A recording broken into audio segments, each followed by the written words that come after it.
Capes on the Couch podcast is for entertainment purposes only. Dr. Issues is a psychiatrist, but he is not your psychiatrist and does not have knowledge of your individual situation. For any personal mental health concerns, please consult your own healthcare providers. For medical emergencies, please call 911 or the designated number in your area immediately. Remember that you are not alone and help is out there.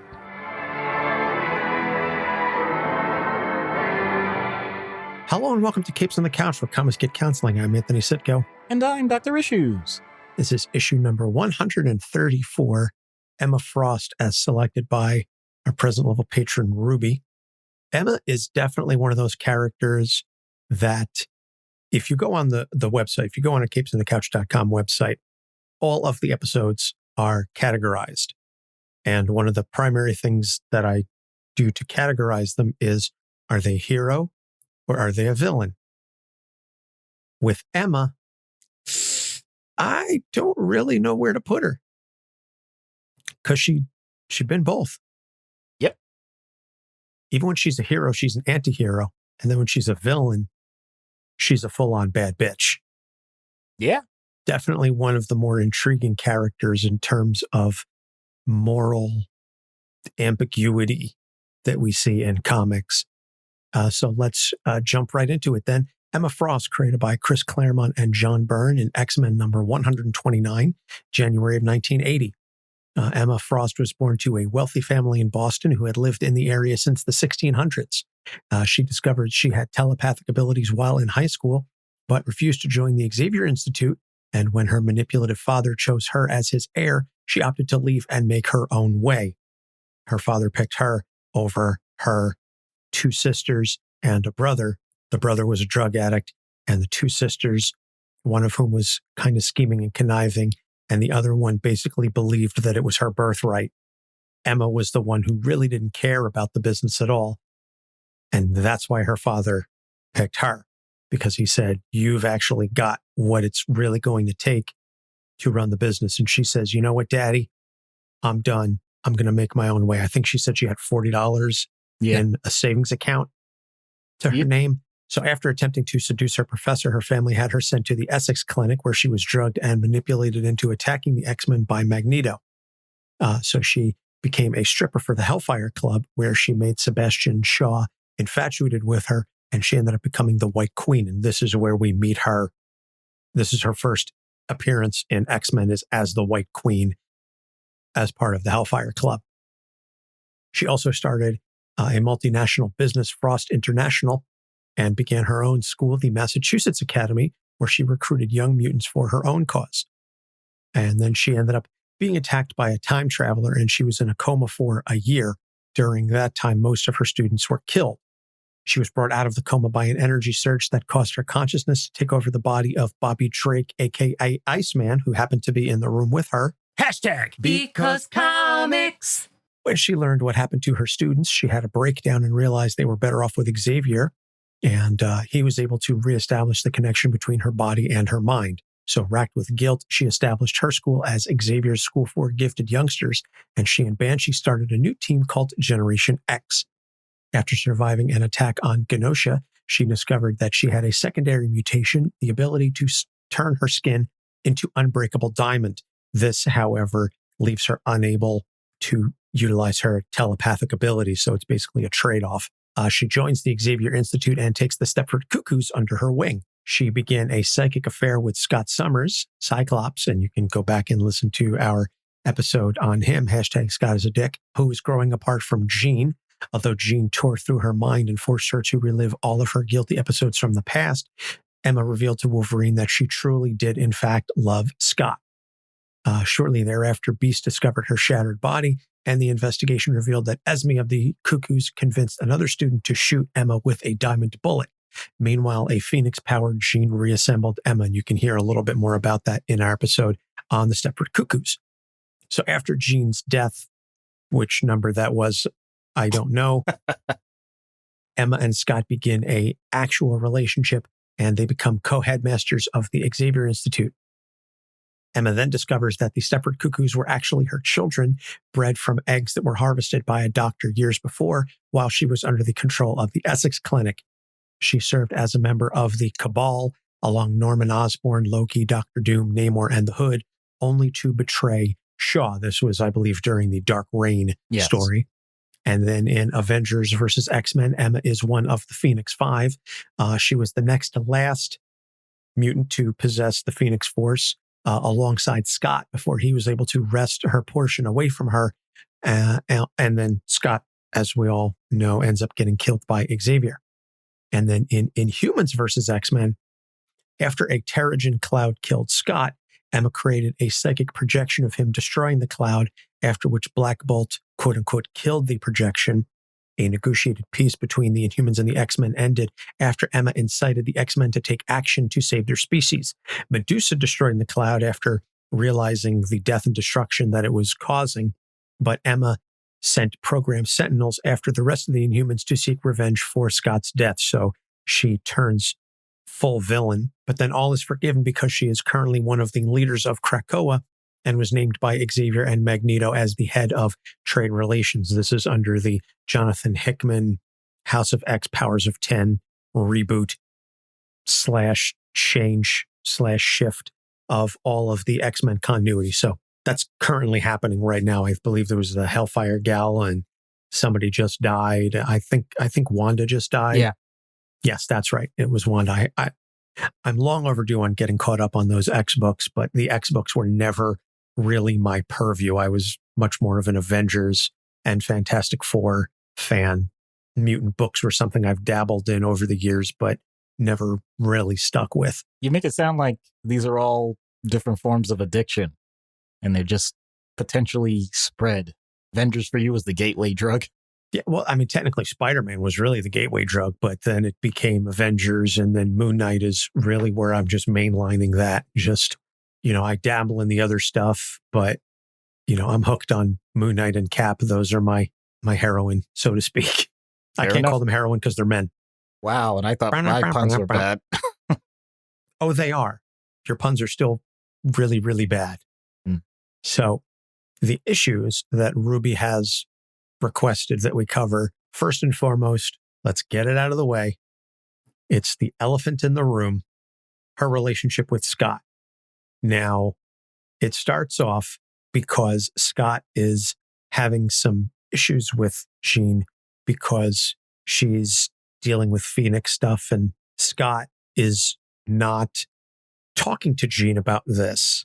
So he really confides in Emma through this psychic link. Why Scott chooses to mentally cheat on a telepath with another telepath, I don't know. Of all the boneheaded decisions that Scott Summers has made, this is definitely up there. And this also just goes to the point of talk to your partners, people. Communication is so important. We've talked about this. I think it's been a running theme in the last couple episodes. We've been discussing communication. In any event, once Jean is out of the way, temporarily through the revolving door that is death, she begins an actual, honest relationship with Scott. But then Jean shows up again and throws it all in flux. So Emma's very much a woman on a yo-yo, if you want to think of it like that.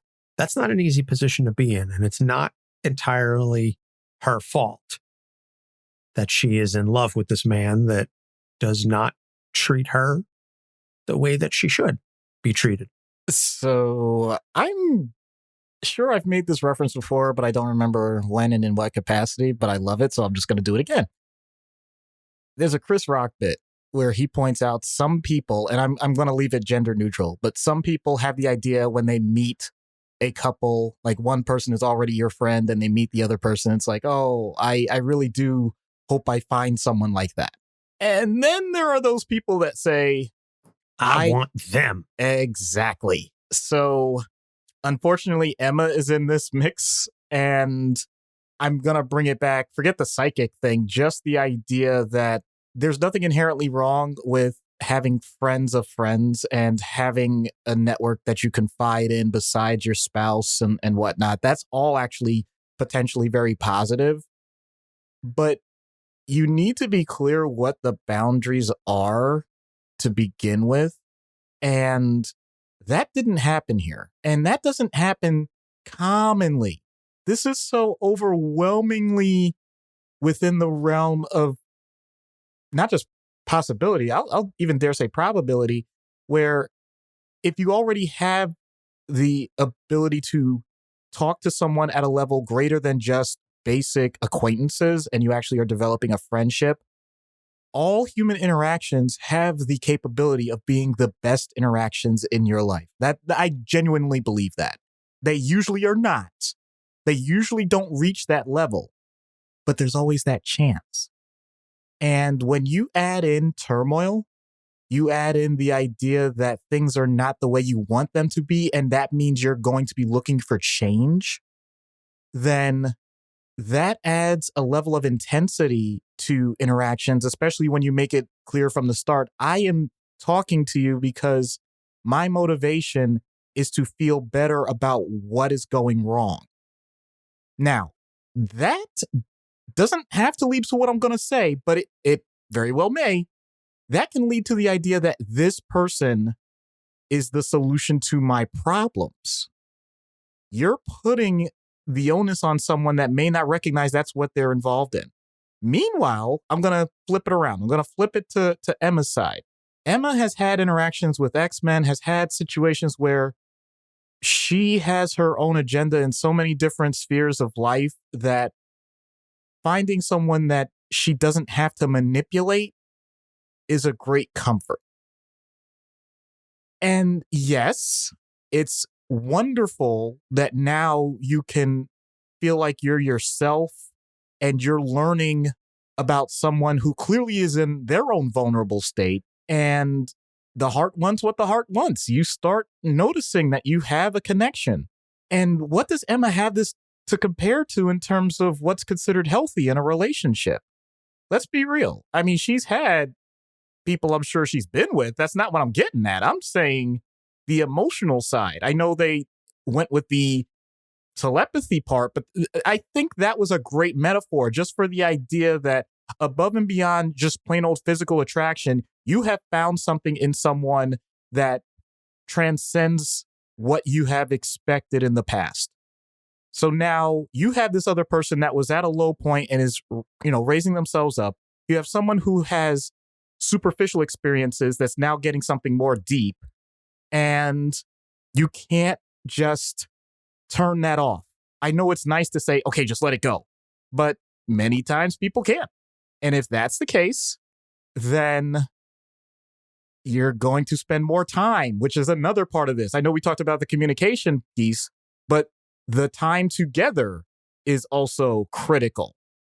And when you're spending much more time with another person, it's an example why many times work affairs happen, because you're with those people way more than you are with your own family. Same thing at school, same thing with anything that involves those daytime, wakeful, productive hours, while everything else is, no offense, I don't mean this in a negative way, but often considered superficial, recreational, or just plain old rest. So you're just trying to recover. You're trying to sleep. You're trying to eat, get your basic stuff done for survival, while not focusing much on the meaningful conversations that you could be having otherwise. So the opportunities that you end up with other people, even if it's not your primary relationship, that can be what happens. That's the first part. And I'm sorry if this is running long, because this is complicated.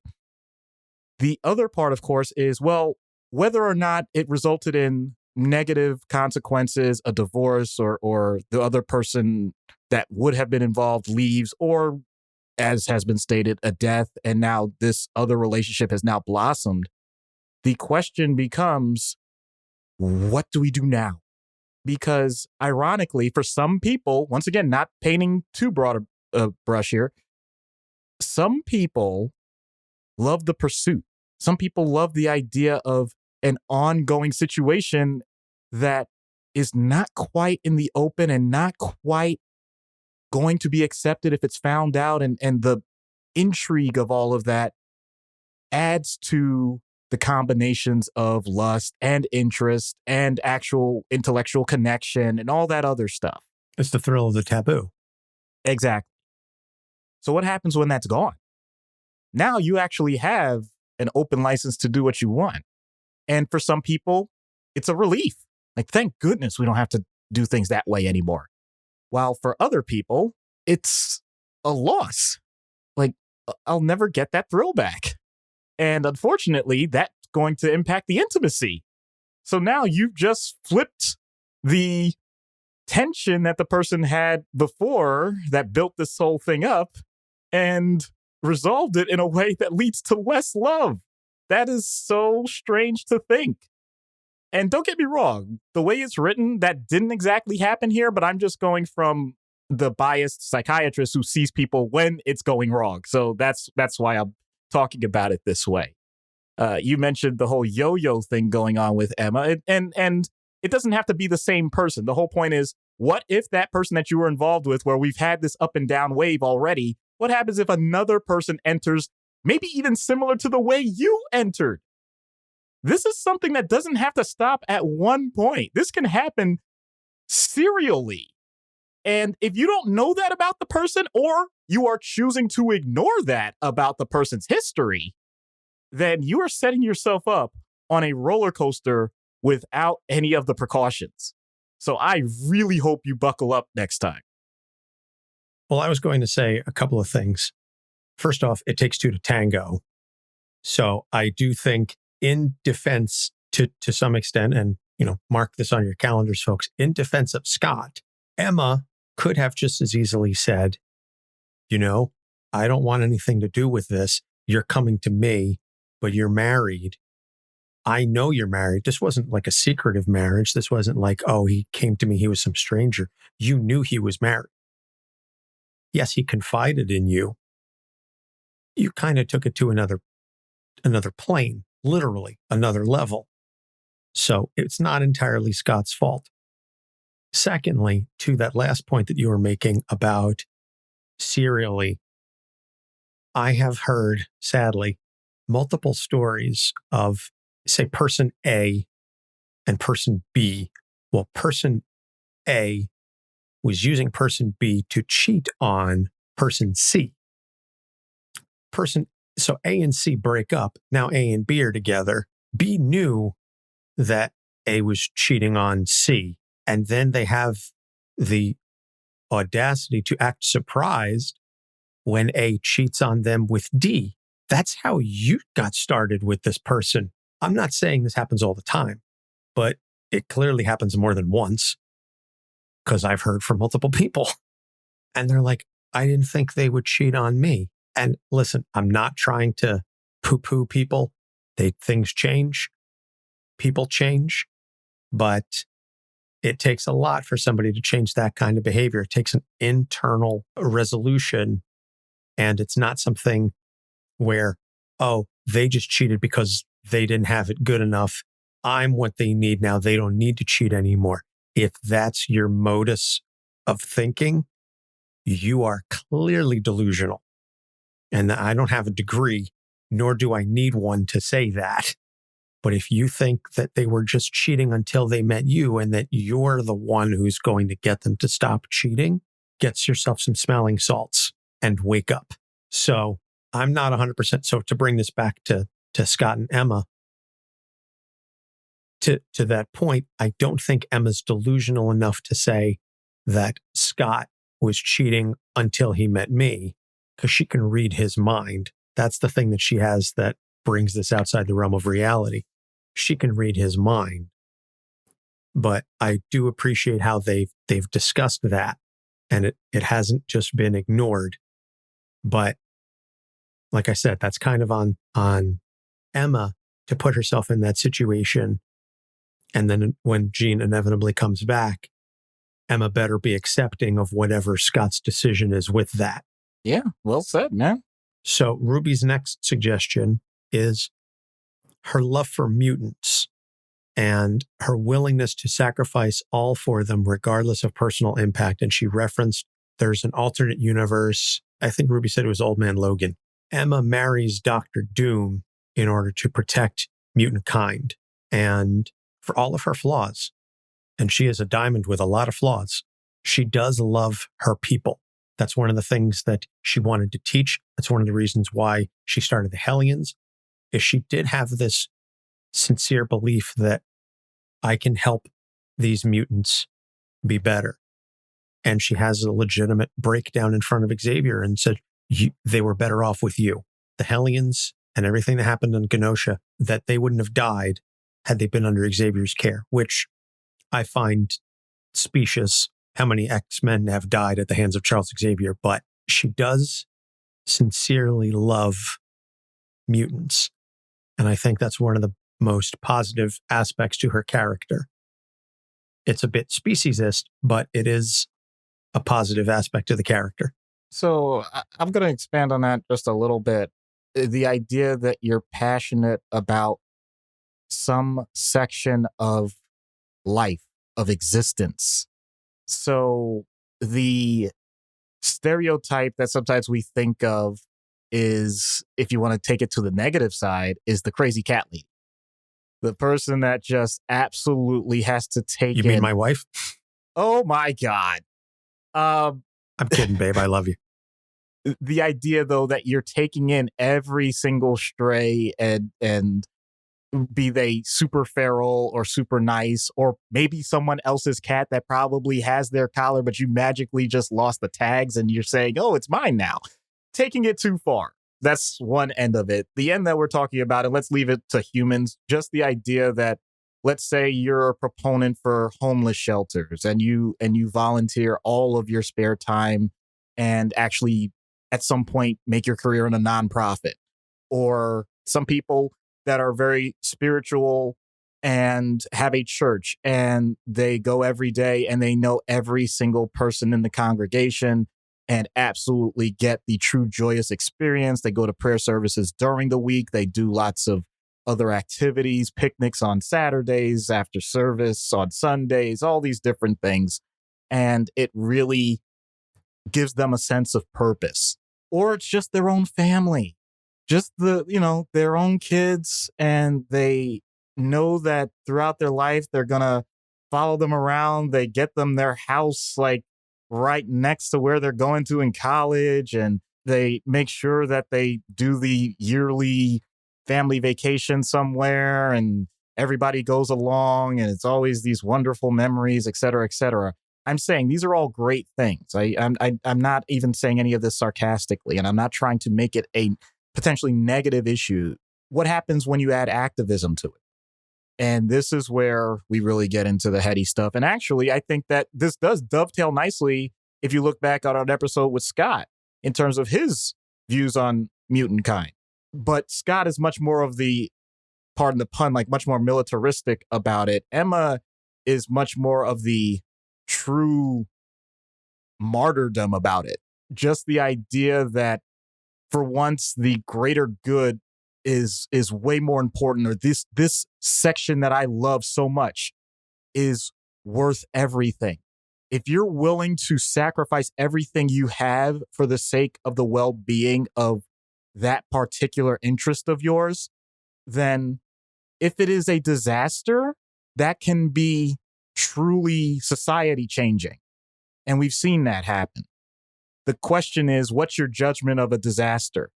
If things are not going well for a little bit, and you're basically saying that I'm willing to just up and move my family to the mountains in a cabin in the woods because I think everyone is against us and we're going to become the next Mansons, like that might be taking it a bit too far if the only question was you lost your job and you're, out of work for a couple of weeks to a month. There's always a matter of where you're interpreting what the threats are to what you love and how you're going to respond to it. So, yes, it's clear mutants were under attack. And that's probably always going to be true. And if you're willing to put in so much effort and energy to make sure that they survive, that's wonderful. And I commend her for it and everything that she does for it, but also to recognize that many of the decisions, therefore, that she's going to make are going to be intensely emotion-based. That could potentially be a problem. And recognizing that ahead of time, rather than making the decision and then wondering what the fallout's going to be, it can be humongous. I'd much rather say, I thought of all the different possibilities, and in my heart of hearts, this is the one that I think is going to work out best, rather than say, I feel a certain way about this situation, so this is what I'm doing. I hope it works out. There's a subtle difference in those two things, but if you catch it, my goodness, your quality of life can really go up. I wouldn't say it's subtle at all. No, I'm being serious. I don't think that the distinction between those two is subtle at all. I think it's comes down to the folks who have the wherewithal and the intelligence / self-awareness to say, my opinion and my feelings on a matter are not the end all be all, that they are factors. And certainly we should be able to act on our feelings and our beliefs, but be aware that there's going to come some ramifications from that, and that not everyone is going to have those same beliefs and feel the same passion that you do, and may in fact feel the same passion that you do for the opposite belief. And in that case, how do you cope with that? I think that is a lesson that a lot of us need to be reminded of on the regular, especially in this day of polarization and clickbait headlines designed to stir that emotional response and get you acting just based on that spurt of dopamine or adrenaline, whatever the case may be. I had a point and I forgot where I was going with this. The ultimate thing is just, again, acknowledge that it's good to feel passion about something, and it's good to act in furtherance of that passion. Just be aware that not everybody's going to be on your wavelength. And even for someone like Emma, who can manipulate people and who can read their minds and or get them to do what she wants, that's still not really a good thing. So the last thing then is Ruby wants to talk about her role in Inhumans versus X-Men, where she is ultimately revealed as the villain. And again, I think this segues nicely with the last topic, where she does it out of a love for mutants, because the Terrigen Mists, which for those who don't know, the Terrigen Mists are what give the Inhumans their powers.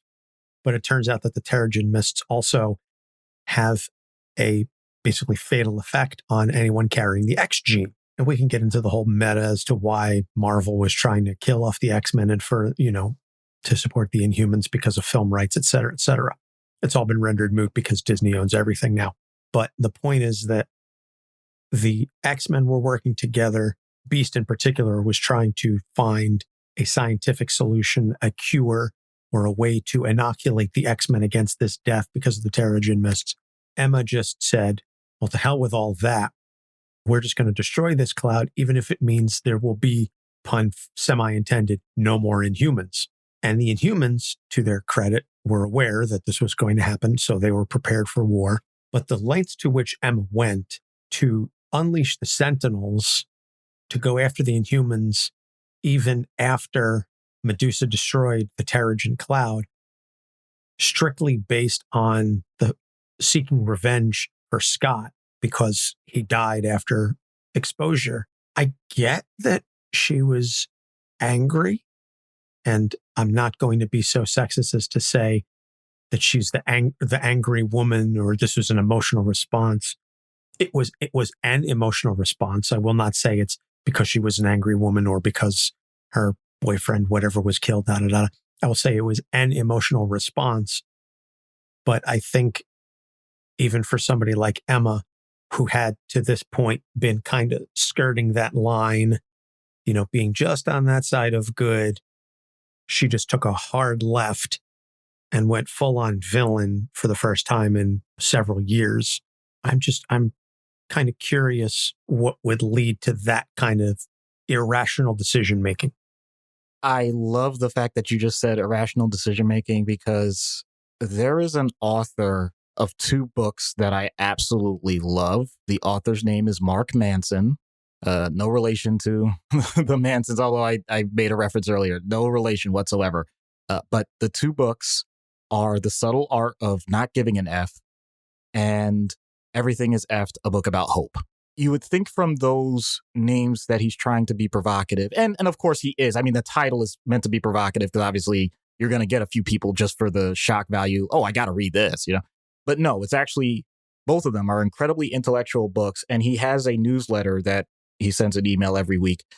The reason why I'm bringing it up is because one of the points that he makes is that in a modern society that is anywhere near democratic, and by that, I'm not talking about political parties or even just whether or not it's a democracy versus a monarchy or whatever. The point is, if you have a group of people with enough different cultural backgrounds and different circumstances, you come to a conclusion that there is always going to be awkwardness. There's always going to be a sense of tension amongst people.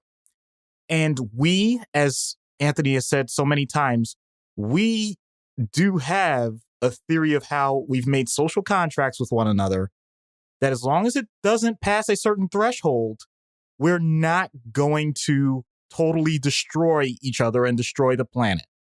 So the question always becomes, what is the thing or multiple factors of things that lead to it getting out of whack? I don't have an issue with the way it's presented that these clouds that are responsible for something very good for one group of people or one group of beings is negative to another group of beings, and they are now coming to a negotiation. The difference with Emma compared to many of the other people involved in this is the other people involved came to the conclusion, you know what? The survival is more important than the gain or the loss. The fact that we're going to have enough people around or enough beings around, that's good enough. We can always look to make it better in the future, but that part, that's good enough. That is what we call win-win negotiation. The problem is Emma is doing win-lose, and she was doing it from the start. So the first part of the win-lose was, okay, whatever mutants lose, that means that Inhumans are gaining, which may or may not be true. Parts of it are true, but not all of it. But then also, her point is, the only way for mutants to win is for Inhumans to lose. And there was severe disagreement about that. When you are dealing in a situation where one party is doing win-win negotiations and another party is doing win-lose negotiations, guess what? In all honesty, now everybody's doing win-lose because the balance necessary to do win-win negotiations needs full buy-in from everyone that it's possible. Once one individual, or at least an influential individual in either party, if we're saying it's a two-party system, once one individual that's influential enough in one of those parties decides to go win-lose, then the entire thing gets thrown out of whack. And you're going to have a challenge. It doesn't have to be a war. But it's going to be a lot of acrimony. It's not good.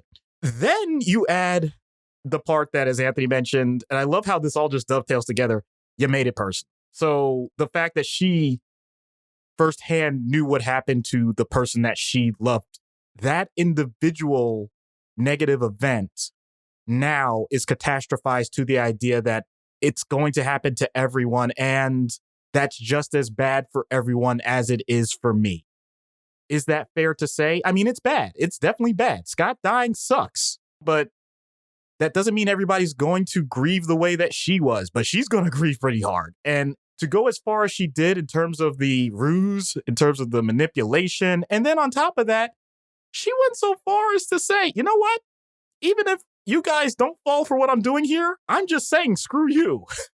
And that's when we get into ad hominem attacks. For people that don't know what that means rather than having, let's say, a debate on the merits of the values of what you are talking about in a particular topic, you are now insulting the person regardless of what the topic is. So in other words, this isn't about like, oh, I actually think, just to make it lighthearted, I actually think this person is the greatest football player ever. And your response is, well, you still wet the bed at night. So it's a completely different level. The reason I'm bringing it up is because that's how Emma is processing things. She's not processing things in a way that is actual true intellectual discourse. She's processing it in a way as, I'm going to win at all costs, and I want to make sure that you suffer as you lose. As you said, that's full on heel, man. That's the type of, when a person gets to that point, then I'll be very honest with you, that's where you're no longer negotiating. You're trying to construct your survival. And if you could somehow salvage what the other person is experiencing in the process so that you get something to remain at the other side, rather than just saying the other way, F you, I'm going to win, then that's all well and good in sports. That's all well and good in video games, but that's not good in society. And I shudder to think that originally I was going to say, I don't think this needs to be said, but actually, yeah, it does. It really does.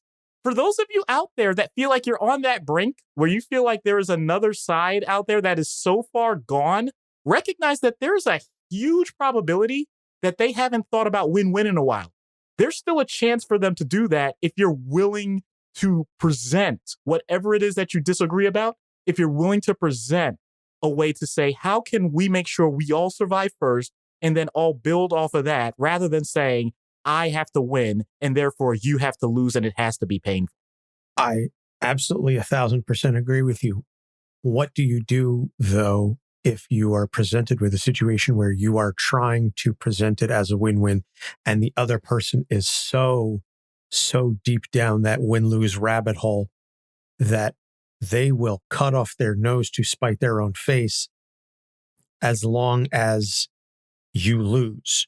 What do you do in that type of situation? I'm asking legitimately because I'm certain that there are a fair number of our listeners who would be very curious to find out, how do you engage with someone like that? That is a great question.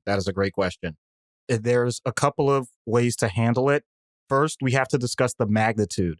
If we're talking about a situation where you actually, it's not just important to you, but actually it would be very painful if you quote unquote lost, then like I said, then you really do have to start shifting your mindset. But here's the thing. We have the opportunity usually to find a way to extract ourselves from most situations. Not all. I'm not claiming that. But your definition of what constitutes a painful loss can also change. That's the part that a lot of times people don't anticipate, because the motivation behind someone in a win-lose scenario, as I said, it's not just the gain of the victory, it's actually the triumph of avoiding misery. And if that's the case, then the best thing you can do is, if it's possible, once again, it may not be possible. You may just be in a dogfight, but if it's possible, if you can demonstrate that even a minor loss doesn't affect you nearly as much as they thought it would, then you start to neutralize their own emotional response to it. In other words, if you're able to actually be that gracious loser, if it came down to it, I'm not saying lose, I'm saying if you do happen to be in a situation where it appears that this person is going to say, haha, you lost, it's like, hey man, it happens sometimes. I really do think there's another way, but I got you. And, maybe we'll do this again sometime. Thanks. And, take care. And if you can do that consistently. Take the wind out of their sails. Oh, yeah. Oh, big time. Big time. That's one way. The other way, and as I said, I'm hesitating to say this in a way that this should not be the number one point, but there are certain situations in life where you have your convictions and it may be a matter of your own sake of survival, then by all means, you have a right to stand your ground. I would never take that person's right away to do that. I would just caution everyone that those situations are way less common than you think. I'm going to repeat that because it's that important. The situations where you think you have to bite down, bear down, grin, and just fight tooth and nail for everything you got, every single scrap, every single inch, just so that you survive for your next breath in modern society, with rare exceptions, are very uncommon. Relieve yourself of that burden. Because if you feel like every single potential debate or circumstance is something that you have to grit and fight, tooth and nail till you win, that makes for great stories, which is why we read comics. But that doesn't make for potentially a great life. No, it absolutely does not. And it makes for a very, very stressful life. We're really not a political show, so I don't want to get into the corollaries between what you're saying and some of the impacts on real world individuals. Suffice to say that the whole notion of the X-Men serving as an allegory for minorities just continues to resonate well 50 years past their creation. Yeah, it's nuts. The intellectual in me would like to totally agree with your argument and say, and your discussion and say, this is how it should be. It should all be this simple. The realist in me says, no way in hell that's going to happen. Not without a drastic sea change. And even then, I used to think such a thing was possible. I used to think there was a limit to that. And then COVID happened. Now I don't know. I used to think that there was a limit to which people would say, you know what, we're all in this together. Let's all help each other out. I used to believe it was that kind of external threat. I'm not 100% certain now. It's like the end of the Watchmen comic. Mm-hmm. If the giant blue octopus came crashing down in the middle of Times Square, I now believe that there's a solid percentage of the population who would take the side of the octopus and who would say, I'm glad it killed those people. I'm glad it destroyed those buildings. It wasn't that bad. And this, that, and the other. I'm firmly of that mindset now after everything I've seen over the last year and a half. And I'm not, I'm way more of an optimist than you are. And so for me to make that kind of statement. And yet, having said that, I'll point out, I don't disagree with you, but I think that number is not as large as it could be. I'll leave it at that. I'm not people died. That's wow. You took that way the opposite. No, my point was in terms of those people that are taking the side of the octopus. I'm saying if you really had to just split second, say, okay, who's on what side? I'm saying that it would be lopsided. And maybe that is the surprising optimist in me. Because my point is that there is a certain threshold that has to be met just for us to exist. We've been able to do it now for thousands of years. I'm not sure we need to be pessimistic to the point that we think it's about to end in the next 100 or so. I hope for the sake of our respective children and any future children that they might have, that you're right. And here's the thing, even if I'm wrong, what does that do for you individually? How does that affect your own mentality in terms of interacting with others? Because that's really what I'm getting at. I'm a psychiatrist. I'm not a sociologist. So I'm not trying to say that this solves the ills of what is underlying much of this. I'm not saying that we don't need to continue to fight in terms of making sure that the world has things that are more equitable. I'm not saying that there are things that shouldn't have wars. I'm saying that for each individual, depending on what you're doing in the moment, having that war in yourself nonstop might be more detrimental than beneficial. It's a fair assessment. We got deep AF on this one. So we are going to take a break and plug, speaking of assistance and getting some of these things off your chest, we're going to plug our sponsor, BetterHelp. You can contact them. Go to betterhelp.com/capesinthecouch for 10% off your first month. And we're going to plug some of our friends. And then when we get back, we'll get into treatment. Stay tuned. This podcast is sponsored by BetterHelp. Is there something interfering with your happiness or preventing you from achieving your goals? BetterHelp will assess your individual needs and match you with a licensed professional therapist. You can begin communicating within 48 hours. It isn't a crisis line. It's not self-help. It's professional counseling done securely online. BetterHelp has a network of over 15,000 counselors with a broad range of expertise. You can log in and message your counselor anytime and get timely and thoughtful responses. You can also schedule regular video or phone sessions. No waiting room required. BetterHelp is committed to facilitating great therapeutic matches, so they make it easy and free to change counselors if you feel you don't have a good connection. It's more affordable than traditional offline counseling, and financial help is available. BetterHelp wants you to start living a happier life today. Visit betterhelp.com/capes, that's better HELP, and join the over 1 million people taking charge of their mental health with the help of an experienced professional. Special offer for Capes on the Couch fans. Get 10% off your first month at betterhelp.com/capes. Do you love movies and psychology? Do you want to know what it would be like if Batman was in your therapy office? Listen to our podcast, Popcorn Psychology. 3 therapists dissect blockbuster movies, available everywhere you find podcasts. Hello, I'm Chris Claremont. You're listening to Capes on the Couch. And we're back. So, in-universe treatment, and we'll see if we continue the level of seriousness that we had before the break, or if we can introduce some levity, maybe? So, as has been my want, depending on the circumstance, we're in comics, so I know what Emma's powers and abilities are.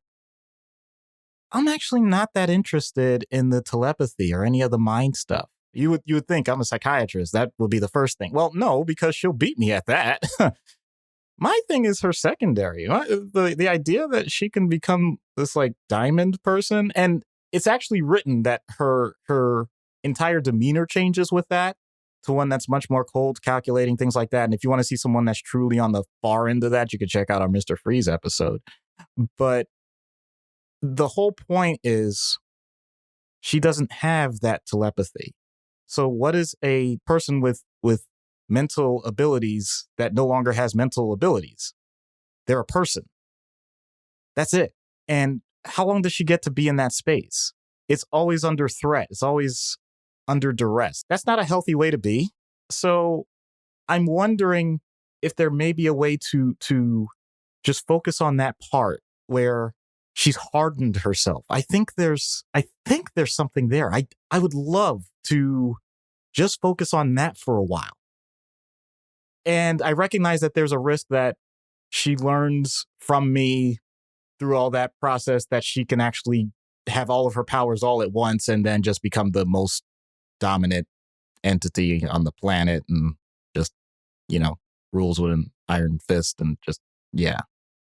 But she could end up being a much more empathic, emotional person that learns how to negotiate situations in a way that doesn't always have to be win-lose. So, there's a potential upside. I think it would be a fabulous fist with a long glove on it. Very fashionable fist. But she would still rule the world with it. Gotcha. Yeah. So out of universe, let's take away the powers and just focus on what we know. She was born into a very wealthy family. She had no need for anything. She was the quintessential spoiled brat growing up to a distant and emotionally manipulative father who really only cared for business.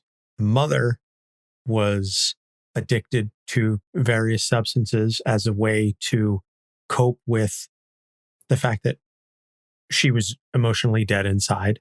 She was willing to be married to the father for all of the trappings that this life brought without any regard for the impact. So this is the house in which she grew up. Her brother was gay and was basically excommunicated from the family, turned to drugs as a result of the turmoil. One of the sisters, I believe, came after her and tried to kill her because she went off and did her own and made her own way. And I'm not trying to slut shame in any way, shape, or form, but she entered the sex trade as a way to work her way up to a position of wealth and power. And so she was forced to put herself into positions to be, quote unquote, submissive to men in order to give them what they wanted so that she could get the power. If you take all of the powers away from Emma and just look at everything that she's gone through, this is still a woman who's dealing with a lot of trauma, a lifetime of terrible things that have happened to her, many of which are not her fault. And it's a testament to her durability, no pun intended, that she has managed to survive as long as she has and thrive as long as she has. But there is still a lot of underlying trauma. And so looking at everything that she has gone through, And then we'll add to that the loss of her students. Mm-hmm. You know, she was a teacher. Mm-hmm. Her students died while she was in a coma. We'll say she was away, she was indisposed, whatever the case may be. Mm-hmm. The students under her care died. And she was dealing with a lot of that grief. There's a lot of stuff in Emma Frost's story that would have broken a lesser woman.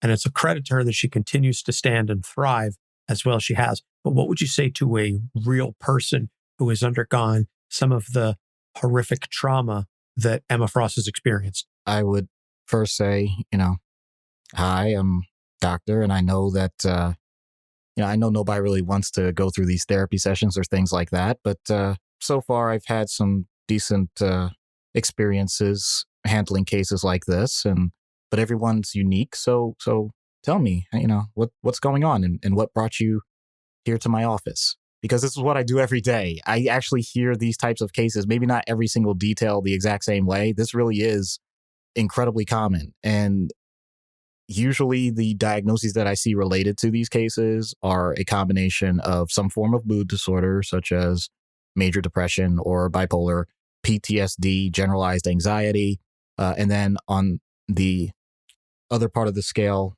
usually something related to borderline personality disorder. So you have that cluster, and then of course you have the family history, potentially, some sort of substance use, which often is used as a coping mechanism for all the things that have happened.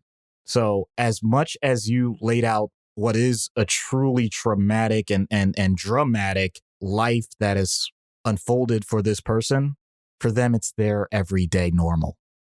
And the sooner that you recognize that, the sooner you realize, because even as you were describing it, I could hear the emotion in your voice about the trauma. The thing is, for them, they may be living out that emotional trauma through others, and they may yell and scream about different things, but they're doing it reactionary to the rest of the world. They're not doing it about their life and what they've experienced because they've survived it. So there's a certain perspective that if you lose it, you really start to alienate yourself from that person, and they'll just look at you as just another outsider that is judging them. So you have to be really careful. The irony of saying that you're empathic and it can backfire, that is something that when I say we, I really do mean collective we, therapists, human beings in general, when it comes to a person that's experienced certain levels of trauma, they don't necessarily want to hear all that. I'm so sorry it happened. Like, I admit I have to be careful, which is why when I gave my introduction, the way I was talking, that was intentional. I'm not trying to put a ton of emotion into it. I'm trying to stay as level-headed and matter-of-fact as it is, because they'll know that, yes, this is something that can be talked about commonly without the intense reactions of everything else. And setting that as the standard is incredibly important, at least in my experience. And my bias, which is dealing with people that are in an inpatient unit or in an emergency room, which means that they're usually at their most heightened state when it comes to their reactions. That's one point. The other part of this is getting the buy-in that experience can be so far different than anything else that they want out of life. And usually I'm getting them on the other side. In other words, they've already started to see what other people do. They realize not everybody had an abusive parent. Not everybody had siblings that were ostracized. Not everybody in their own vocation. And I'll throw in something that you may not have said it this way, but I'll add basically the gravity to it. Something that you significantly care about so much that you make it your life's work. It's your purpose. And it gets totally taken away from you. The type of thing that some people really don't ever recover from. That part is difficult. And not to say that the other parts aren't, but that part is one that I struggle with, and I have to keep my own emotions in check, because that's one of my points where I start to emotionally break down, because I recognize the injustice and unfairness of the situation. And while I can give glimpses to point out, like, that's that's just not right, or that's just not the way it should be. At the same time, saying sometimes it's a matter of creating a third party example. In other words, I don't want to give an example from my life because the person starts to attach to me in a way that may not be healthy.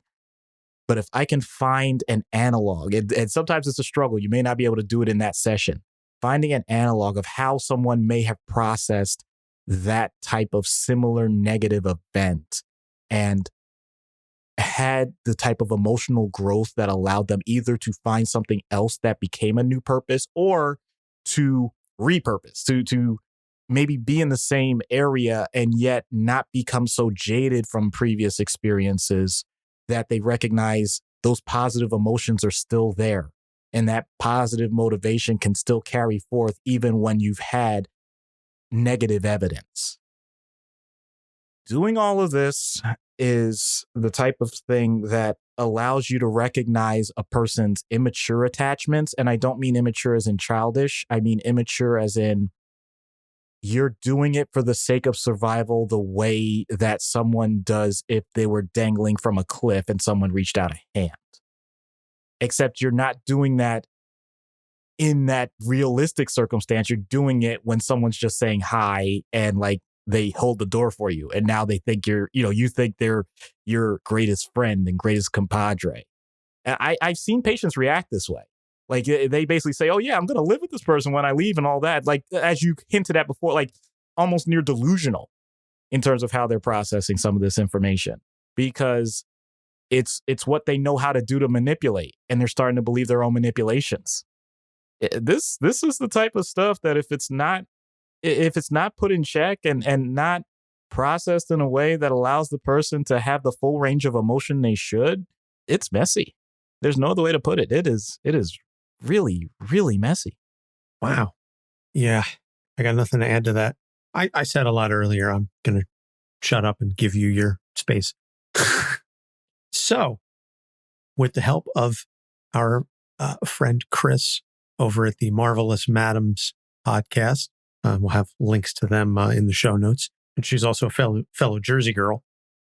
She is going to help us get Emma Frost on Dr. Issues' couch. Hello, Emma. I'm Dr. Issues. And we're starting off with lies. Excuse me. That's not your name, and we both know it. Surely, if you've read my mind, you're also aware of the multiple attempts on my life. Not to mention, as a mutant, you can appreciate the need for a pseudonym to maintain some level of privacy to protect loved ones. Ms. White Queen, or is it Black Queen? Or Black King? Or Ice Princess? Your point is taken. Still, just know that any effort to mislead or lie to me will be swiftly shut down. I do not suffer fools. Nor would I expect you to. So what did you change? Come again? I'm not gullible. Telepath or not, delving into someone's mind changes the person in some fundamental way. That's the point of therapy. You did that to me without regard for my thoughts on the matter. Literally. So I'm asking you, with all candor, what did you change? I'm not an amateur at this, What I told you is what I sought. Judging by your facial expression, you don't believe me. It's fascinating. Sometimes I mirror expressions, mime voices of those who are talking to me. It's not intentional. As a matter of fact, I've been in some awkward situations because the person thought I was mocking them. But not this time, though. And I'm right. So why are you so skeptical of sessions like this? Because those with my abilities already accomplish what you do hundredfold, without the baggage of small talk getting in the way. I told you, I don't suffer fools, and the same goes for bullshit. Kind of like a sentience surgeon. I'm glad you're on that path of logic, because society has determined consent to be a major hallmark of ethics in every interpersonal undertaking. Is that what you think I do? Mental assault? I'm trying to understand. No offense, but it's clear that you know how to work a room regardless of mutant abilities. I'm trying to figure out if it's your main coping strategy or a backup plan. It's been both.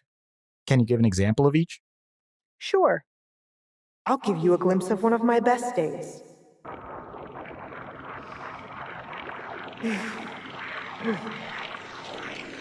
And one of my worst.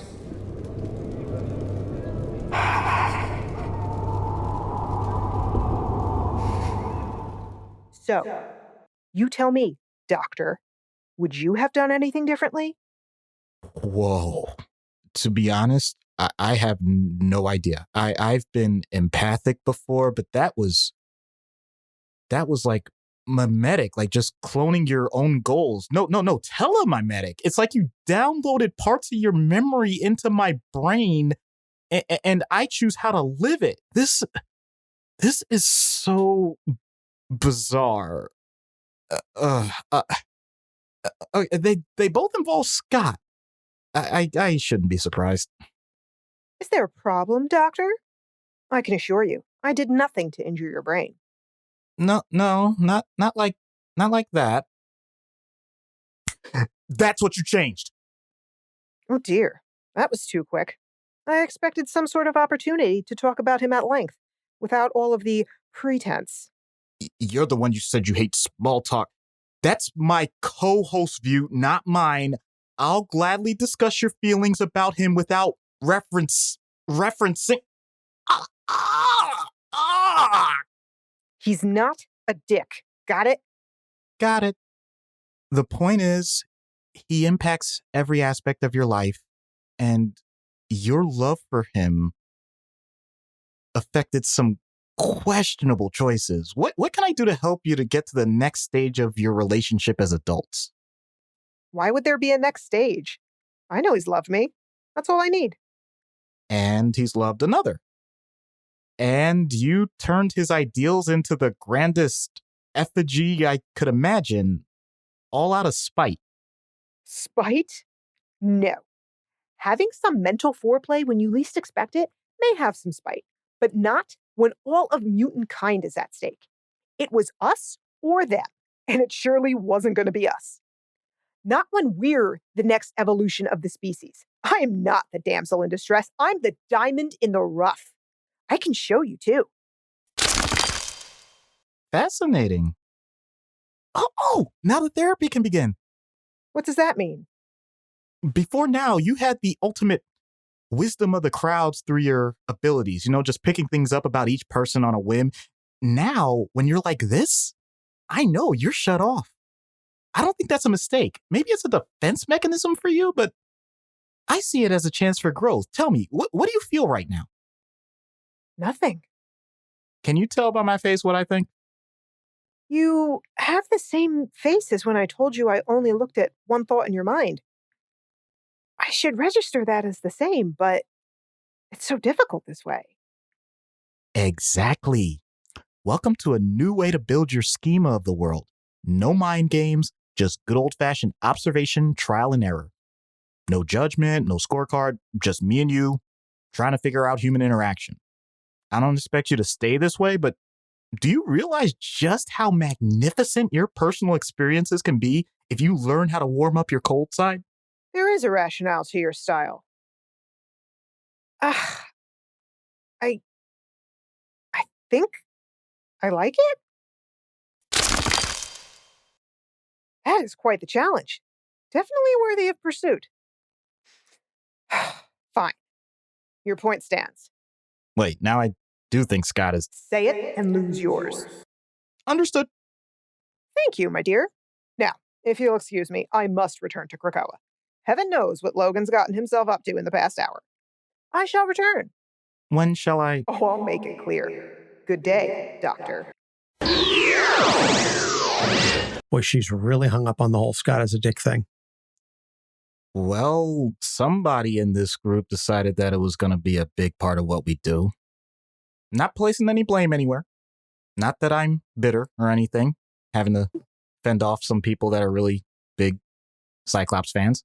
Speaking of being fans, we are huge fans of the Marvelous Madams podcast. Thank you so much to Kris for playing Emma this week. You can check out the Marvelous Madams podcast wherever you find podcasts or at themarvelousmadams.com, MADAMES. Kris and Amy talk about the Marvel Cinematic Universe, movies and shows, but covering topics that you won't necessarily hear in most other type podcasts. It's quite entertaining to get their take on it. So check them out. And thank you so much, Kris. We appreciate you taking the time to help us out with the show. Recommended reading is Generation X. She plays a large role in that book, even though it is so 90s. It's so 90s. The art, the writing, everything, but it's still a quality story. And then The Death of X, which leads up to and is related to Scott's death, leading up to the Inhumans versus X-Men. And it's one of those books that kind of, spoiler alert, you think it's all about Scott, only to reveal that Scott is dead. And the Scott that we've been seeing is a mental projection created by Emma. And then so much of it's one of those things that like where as you read it and then you get towards the end, you go back and you reread it and you're like, oh, like it like a Rashomon kind of thing, where like it's a little different, the second time around because of what you know. So check that out. Next episodes, Starfire, Children of Supervillains, and Squirrel Girl. And also want to take the opportunity to say that we will be guesting on our friends, Popcorn Psychology. We're going to be talking the movie Black Panther. We'll do an episode on T'Challa soon. We'll add that to the roster. I don't think we'll have enough time to fit it in to schedule it exactly when the episode drops, which should be in a couple of weeks. But we'll get T'Challa in there. As always, you can find all of our episodes on our website at capesonthecouch.com. You can follow us on Facebook, Instagram, and Twitter. We've got a Patreon page, patreon.com/capesonthecouch, where you can subscribe and unlock cool additional content, uncensored material, early access, etc., etc. And join our Discord. We've got links in the show notes to join the awesome community that we're building there, so you get an opportunity to chat with other fans of the show about all manner of different topics. Doc? Wait a minute. Light Queen Frost took over someone's body and did a whole bunch of stuff with ice. I really think Emma just needs to let it go. Let it go, let it go. Can't read your mind anymore. Okay, that was good. That was good. I appreciate that. You are welcome. For Doc Issues, I'm Anthony Sitko. Thanks for listening. We'll see you next week. Capes on the Couch podcast is for entertainment purposes only. Dr. Issues is a psychiatrist, but he is not your psychiatrist and does not have knowledge of your individual situation. For any personal mental health concerns, please consult your own healthcare providers. For medical emergencies, please call 911 or the designated number in your area immediately. Remember that you are not alone and help is out there.